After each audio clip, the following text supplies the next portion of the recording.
Hello out there. Hi, welcome. This is my first episode of my Summer of Magic live leadership series, and I have an incredible guest today. I was working with my team to try and put together the series, and the first person, this is actually Christy, came to mind from my team. Marie was like, you gotta have Christy to kick this thing off. So let me just give a high level overview of what the Summer of Magic is, and then we're just going to let her talk the whole rest of the time. So Summer of Magic was created a couple of years ago based on this idea that we can make promotions happen year round, even while we're on vacation, even while we're on sabbatical, even while we're working less. We can make salary leaps, we can make promotions happen, and it happens all the time for my clients. And I wanted to celebrate those clients who are making those types of promotions happen. So this summer, 2024, on LinkedIn, we're celebrating 432 promotions. And even just the act of doing that, putting 10, 15 promotions of women getting into higher level leadership positions every single day on LinkedIn is making an impact already.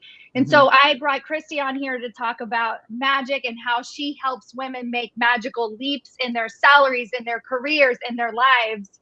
Christy, welcome. Thank you so much for having me, Stacy. Thanks so much to your team for inviting me to share some insight with women. My goodness. And congratulations on the results that you're getting for your clients, because I think it's so imperative for us to understand that if we simply owned our fate and we took control of our career and not allow that to be run by other people, then we can have different results. And so that's what coaching is for. Coaching is for you to take responsibility for the results that you have and accountability for how great you already are. And sometimes, ladies, it takes someone outside of yourself to be able to hold the vision for you until you can hold it for yourself. So again, Stacy, I'm honored to know you and grateful for the work that you do to be able to make the world a better place through your work. So yeah, thank you. Thank you. Tell us a little bit about you and your work. So I assist women with getting to the next level, personally and professionally, but professionally. And $15 million in salary raises that we've done for our clients since 2020. And really, I just had my coffee, so I'm tripping. What we do is we assist women with getting raises through the pay raise playbook. So it's 4 steps. It's alignment, accountability, ascension, and then amplification. And so a lot of times people want to just go to the raise, but you already know, Stacy, it requires some work up front. Alignment is getting clear on the story that you're telling yourself, getting clear on where you are right now, and actually getting clear on where you want to be. And so I talk to so many women who want to get to the next level, but they don't really have a clear definition of what that means. They want to get to the next level, but they haven't adequately owned how great they already are because their degrees and their awards are in boxes. They want to get to the next level, but they haven't told anybody outside of their friends, nobody in the leadership department or no one in their management team knows that they want to have a long-term vision with this organization is like the best kept secret. So getting into alignment is really about you understanding and getting these things in order so then you can have the opportunity and accessibility to the opportunities that are available to you. So good. Now we're talking a little bit about magic here. So I'd love to learn your take on magic. Do you like the word magic? Do you believe in magic? Tell us about magic. How does magic work? And it is, and I think that we all have superpowers. We all have the capacity to be great. We all have this magic, like I call one of my clients, Fairy Queen C. Because once you tap into, Stacy, the magic of who you are, once you stop hiding who God created you to be, once you really own your weirdness is your greatness unrealized. What makes you weird and what you were ostracized about younger as a kid, before you even got your job, that is your greatest gift to change the world. And so tap into who you are. That's when the real magic begins. So yeah, I'm all about some magic. Yeah. And one thing I really notice about you is there's this magnetic quality to you, right? I know that's why Marie was like, Christy, we have to have her on here. You pull people in. I always think of magic as being this ability to kind of draw people to you, to get them to do things, that you're like, oh, I mean, you call it the power of influence or whatever it is. How have you used magic in your own life and career? Well, I think a part of it, Napoleon Hill calls it personal magnetism. I was listening to him this morning. I'm obsessed with Napoleon Hill, but personal magnetism is really about becoming comfortable with who you are. And as powerful women, I find that a lot of us diminish our power to make other people feel comfortable with us. We turn the volume down and the beat of our drum to be able to be likable by people. And so we dislike ourselves. We serve to a level that is detrimental to us while thinking that we're serving the greater good. But how are you serving the greater good if you're doing it to your detriment? And so I had to burn out, and catastrophic burnout, where I could not talk for a year, right? And it took me 4 years to recover mentally and 7 years to recover financially for being able to learn I was created great. I was created perfect. It was the conditioning of the environment that I grew up in, and I love my family. That's not, I don't want them to get mad if they're listening, but I always felt like a weirdo. I always felt like an outcast in my family. And so, that carried over into college and work and all these other kind of things. And so at a certain point, Stacy, the chickens come to roost. I'm from South Carolina. It's like, we have to be able to be transformed by the renewing of your mind. And that's like, as an adult, we have to stop and clean up the things that we are running from in order to allow the greatness and the journey of who we're really meant to be in this world to unfold. And so I had to learn that the hard way again. And so once I did that, I just show up authentically as who I am, and people like it. And I like it because this is who I am. And so I'm not changing or adjusting to be more pleasing to the people in front of me. It's like, either you like me, because when I finally learned to love myself, it doesn't matter whether or not you like me, I like me. And that's the most important thing. Yeah. I think, it's really easy to say in entrepreneurship, it's easier to be yourself than in the corporate world. And what I have, yeah, exactly. And I think it's because, we've had instances in our life where, okay, maybe we grew up with a family, we felt like we were too much. We go into the corporate world, we're told we're too much. We need a paycheck. And so if we tone it down, then we won't be too much. But I think the good news is that the higher up we go on the ladder, there's a lot of too much happening. And the people who are in the too much game are the ones who are winning.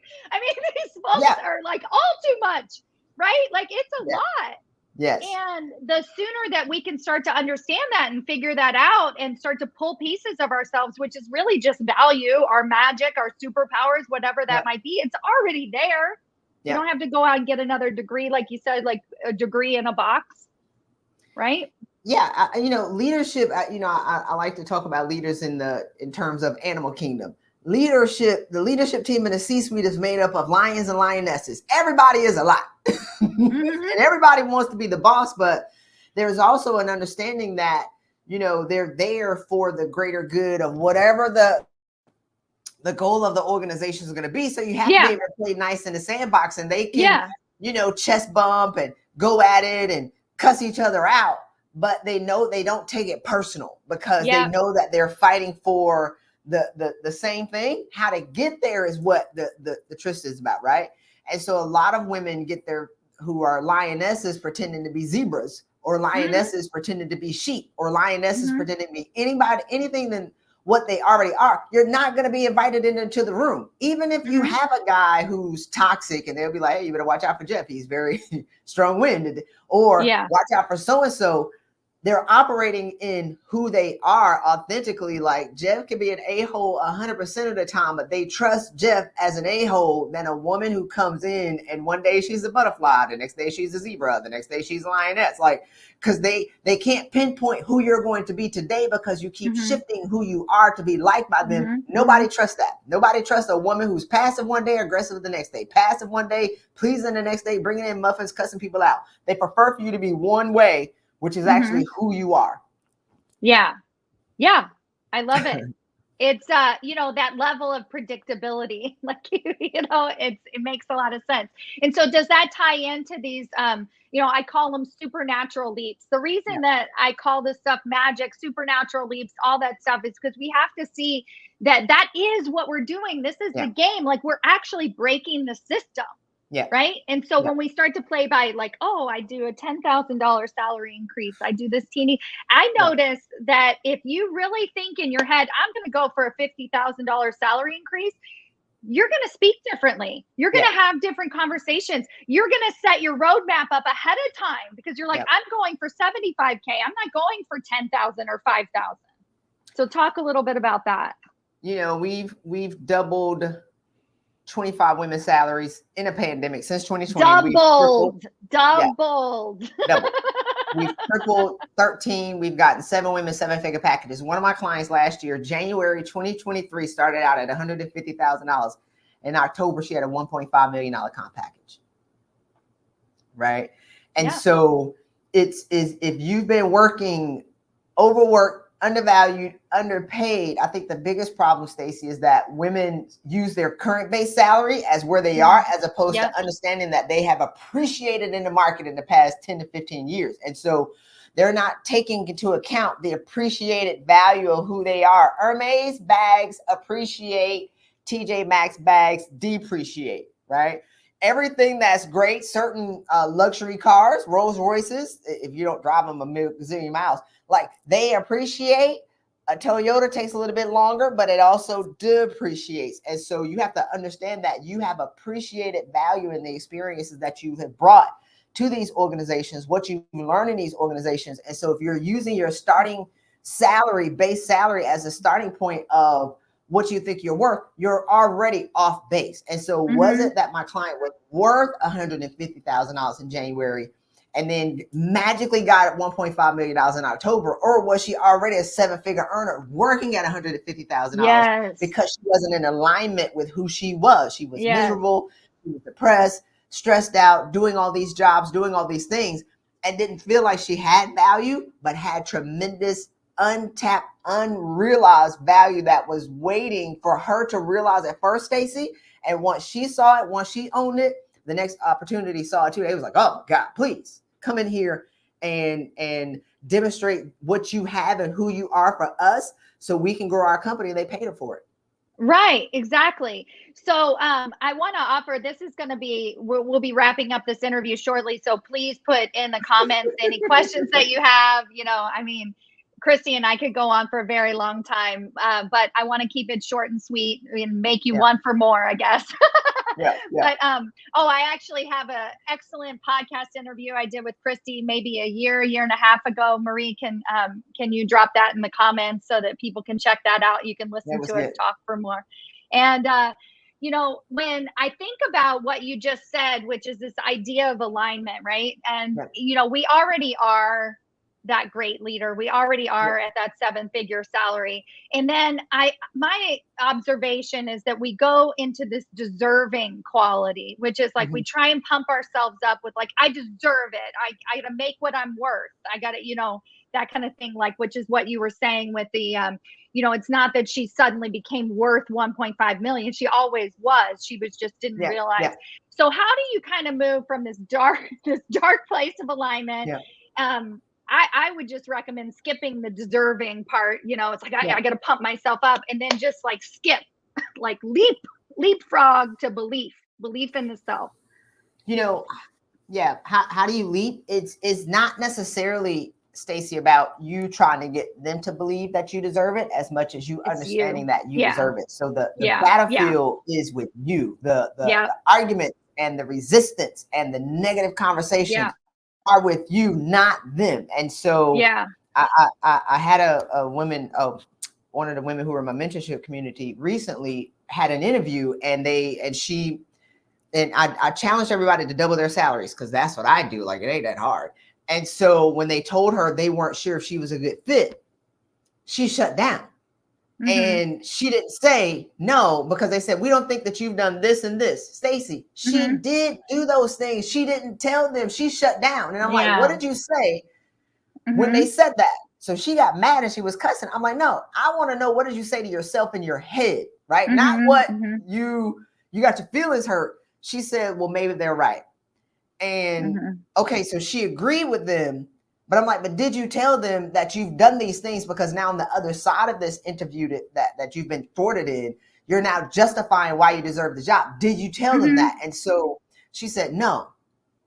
Okay, that's the problem. Like, you agreed with them when they challenged you. And so at the higher level, Stacy, at the, you know, double your salary levels, you have to be able to manage healthy tension. And the tension is you basically telling them how great you are, telling them why you're qualified. And now I understand. I'm like, maybe this is why women go for these easy low level jobs, because it's not that stressful in the interview.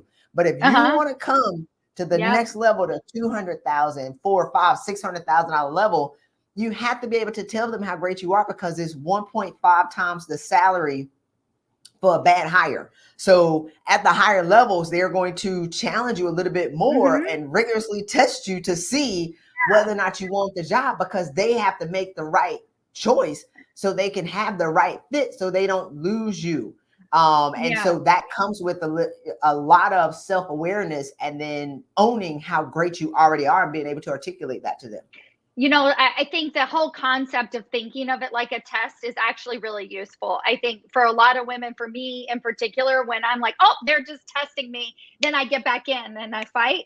But I say, oh, they're trying to put me down, right? It's all these voices in their head. When I say, if my default voice starts to become, they're just testing me, I'm going to show up to the challenge, right? But if the default voice, when they ask me any question, is they don't believe, then I pull back, right? And so it's like thinking of it like a test, as a, you know, I got to pass this, I got to push through, like I got to show them, right? But it's not even a test. They're just asking you, who are you? It's not that hard. It's not a fight. It doesn't even have to be.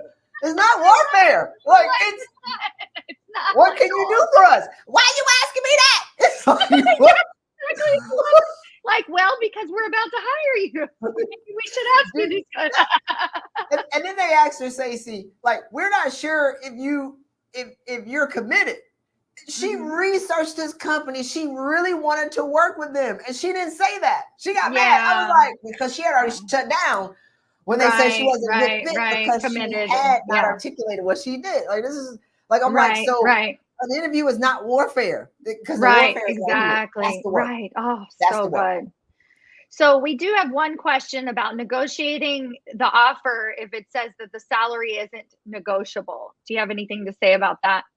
I mean, all salaries are negotiable, but why should they pay you a higher salary? It's not like, oh, I see that the salary, the range, which I'm not a fan of ranges, is 180 to 235. And or if they say the salary is 180 and that's it. And if you think that, all right, well, I think I deserve 250, then articulate why. It's because I generated $25 million for the previous 3 organizations that I work with, or the last organization I work with, I did this, and this. So it's like telling them why you deserve a higher salary, and being able to justify it is going to open more doors for you than you just being mad and just walking away. Right. Or feeling like they should do this. Can't they see my value? Like, no, they can't. You can't tell them.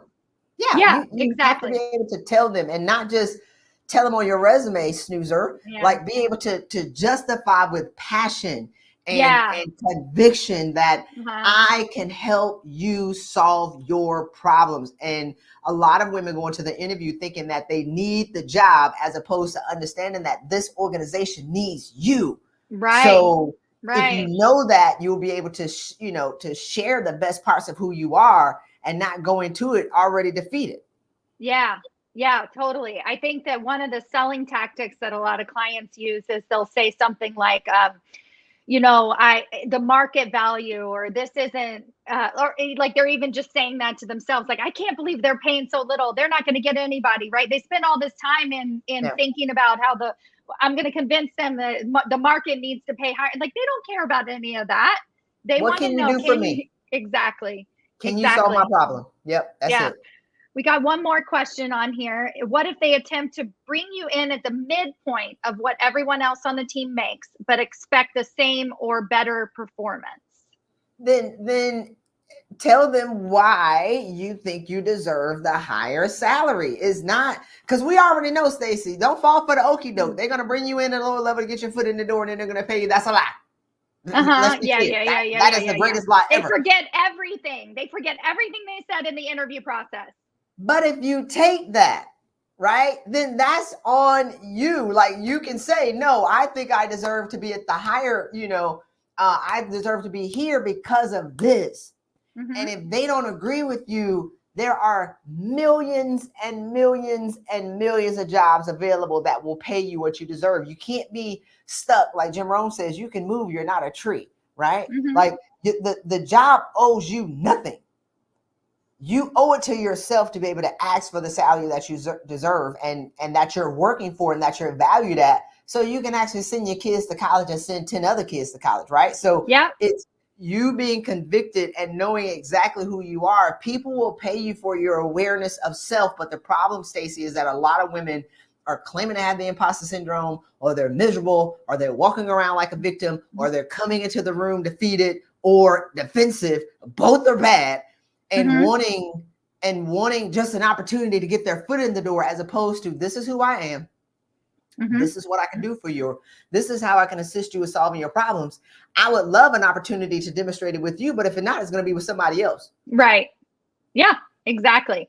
All right. As we wrap things up today, any final words of magic that you can share with our audience? Anything else they could think about? Oh yeah, definitely. Thanks for going to 20 minutes. I was like, I don't know what we're going to do in 10 minutes. I'm Stacy so tripping. glad. That's great. I'm really concerned, and I talk about it all the time with my coaches and some of the higher value women in these streets, is like, I am so concerned about the conversations that women are having with themselves and in communities about the limitations and what's limited in these streets. I was thinking yesterday, 2020 locked a lot of women in their houses. 2024 locked you up in your head. It's all an illusion. And so if you're hanging around people and having the conversation of what's not possible for you, then that's on you, because in 2026, Forbes predicted that there was going to be a 40% increase in millionaires worldwide by 2026. So you're choosing which narrative you believe to be possible and be true about yourself. And so Right. get out of these conversations in these circles that keep talking about what women are going through and start talking about where you're going. Stop talking about the limitations that you have and start talking about the decisions that you're going to make your life better. Like, you're not run by your circumstances. You create your circumstances. And if your life sucks, then that means that you need to do something to change that, and not look for your job to provide you with something that you don't even believe to be true for yourself.